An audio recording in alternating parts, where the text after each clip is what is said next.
Oh, pag kaya nyo ba dito sa Hong Kong, ganyan kadami yung alaga nyo.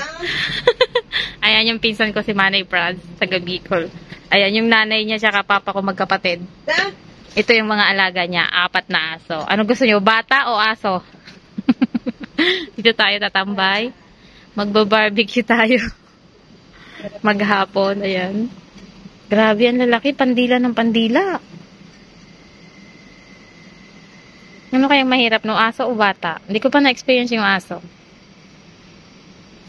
Ano man ay mahirap? Aso o bata? Kailangan aso kasi hindi sila mga napagsumbong. Hindi nagsasalita, ano? Kahit paluin mo yung mga yung kurutin mo, hindi makakapagsalita. Kaya lang sobrang nalilipot. Kaya, tapos hindi masailan katulad ng baby, no? Pero mahirap din pag 4 ganyan, no? Pag ilalabas mo yung mga. Ang cute nung isa, oh. Wala nga yung mga amo ni Ate Franz, so niyaya niya kami na mag-barbecue dito. And nung nakaraan, hindi ko rin naisama sa vlog sa inyo na noon ay mainit pa. So tatambay sana kami sa labas na magde-day off siya. Pero sabi nung amo niya, dito na lang kayo tumambay sa loob ng bahay. Okay lang sa kanya. So nakahanap kami ng tambayan dito. Kung malamig man o mainit man, hindi namin masyadong mararamdaman kasi nandito kami sa bahay ng amo niya. And okay lang, open-minded siya. So nakakatuwa, diba? Prepare lang namin tong aming kakainin mamaya. Pero nakapagluto na nga si Ate Franz ng pansit, tapos nilaga na karne, ribs, and mamaya mag-iihaw tayo for dinner naman. Sana ganito rin ka open-minded yung mga amo mo, ano. Pero hindi naman natin sila masisisi. Syempre may mga privacy din naman yung mga amo, so wag nating pare-parehas, kumbaga. Wag nating ikukumpara yung mga amo-amo dahil iba-iba din talaga yan ng mga personality. Itong amo niya walang mga anak. And okay lang na magstay kami dito. Siyempre may mga camera naman dito, guys. And mahirap kasi na iiwanan yung mga alagang aso. Kung magde-day off siya, lalabas siya, tatambay kami sa labas. Mahirap kasi nga walang magbabantay ng mga aso. Mahirap iwanan, wala din yung mga amo. So dito na lang kami pinapatambay nung kanyang employer. Nakatayo nga tayong kumakain dito dahil nga may mga aso. Naku, nakaabang dun sa baba. Tingnan nyo naman, oh. Kaya dapat ingat na ingat tayo dahil bawal yan makakain ng pagkain natin. Dahil meron lang sila talagang dog food. Naglaki ng mga aso. Uy. Sa pinanda yung ano, puti. Hindi na isa. Makaburakay ka pa. Pinas? Wow. Ano, di ka makababa. Oh, akyat pa more. Mababa lang naman yan. Ilang step lang pero hindi niya kaya. Pirang ano na yun, Manay?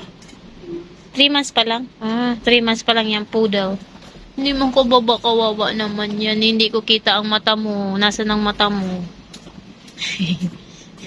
Yung malalaking dog. Oh, sikat na kayo. Grabe. Ang cute nito, oh. Sobrang cute. Eh, ni Manay, magtugang ni Kambal ni. Dae? Dae? Mas matanda siya. Mauhulog naman ay. Hindi talaga siya makababa. Yan ka lang. Bayaan mo lang para di magparangat-ngat. Yan. O, sinamahan ka na. May friends ka na dyan sa ibabaw. Boring na. Uy! Okay, tayo. Daming food. Mga aso na kabantay. Video okay tayo. Ang cute nito. Ay, magandang ako na eh. Tayo pa.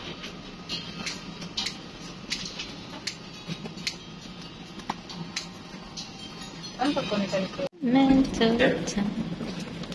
Pero puro ko na.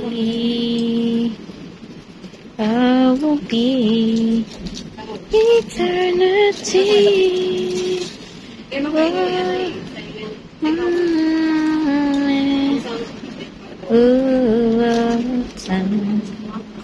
You will be the one moment in time, making sure giving a moment of sin.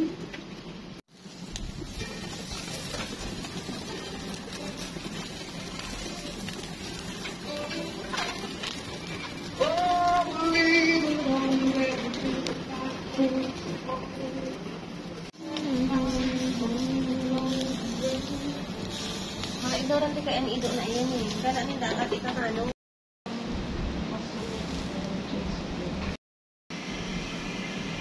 Nahihiling si Manay.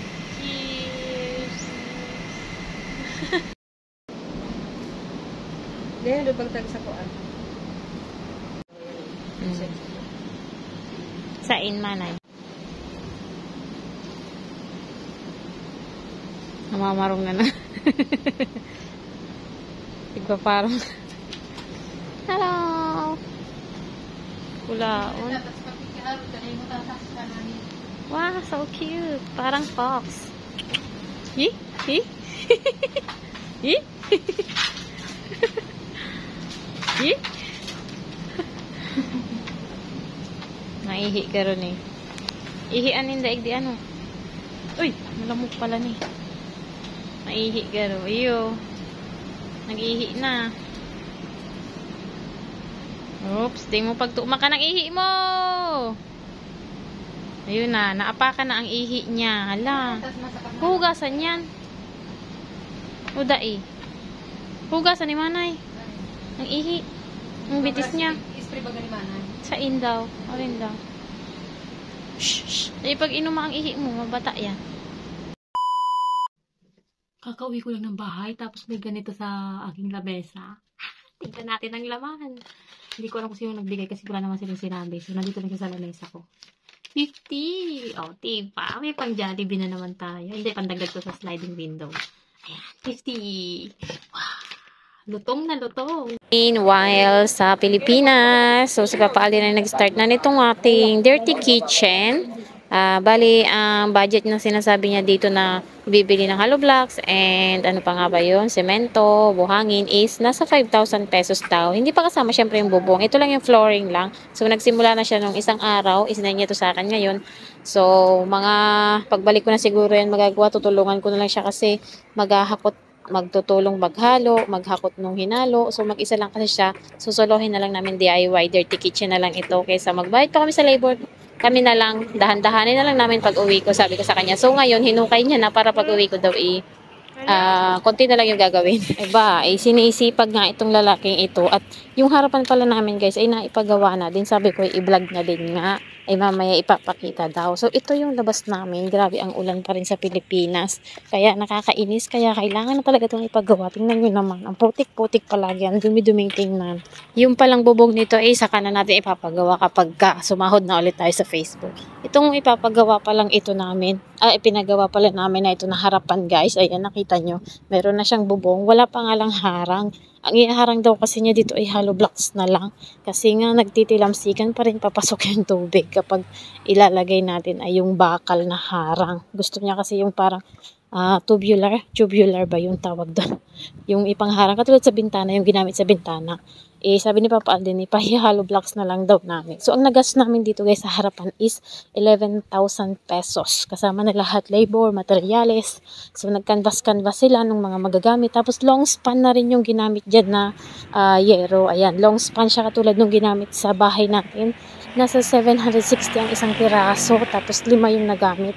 And yung poste pala namin na ginamit namin is yung PVC na makapal na. Ayan, tapos may buhos yan, may bakal yan sa loob, guys, yung PVC. Kaya matibay din naman yan. Lagi kasing pag uwi ko, lagi talagang maulan. So, laging basa dito sa harapan, nasisira yung ating pintuan. Laging nababasa kasi wala pa kami ditong harang sa harap. So, ngayon, medyo okay na. May sampayan na rin tayo pag umuulan. Dito muna tayo magasampay sa harapan. Kasi hindi pa nagagawa yung ating dirty kitchen. Pag uwi ko pa, papagawa natin. Ayan, malapit na. 5 days na lang bago tayo umuwi. So, Saturday ng umaga yung flight natin. Nakapag-ayos na rin naman ako ng gamit. So, ayan, 5 days na lang tayo magtatrabaho. Ang galing nga ng pagkakagawa. Tingnan nyo naman, matibay kaya. Sabi ko kay Papa Alden, baka mamaya pag bumagyo, baka ilipad yan.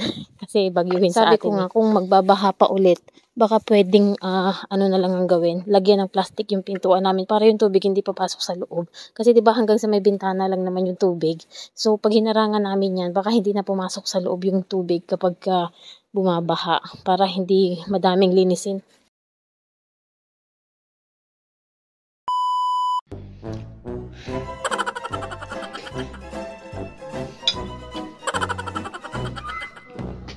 nagtatanong kung ako daw yung bumili ng ticket ko at may sahod pa ba daw ako na nag 1 month notice ako. Yes, meron pang sahod na 1 month yung tinamaho mo bago ka bumaba. Tapos sila din bibili ng ticket. Kahit terminate ka o ikaw nag-terminate, sila bibili ng ticket.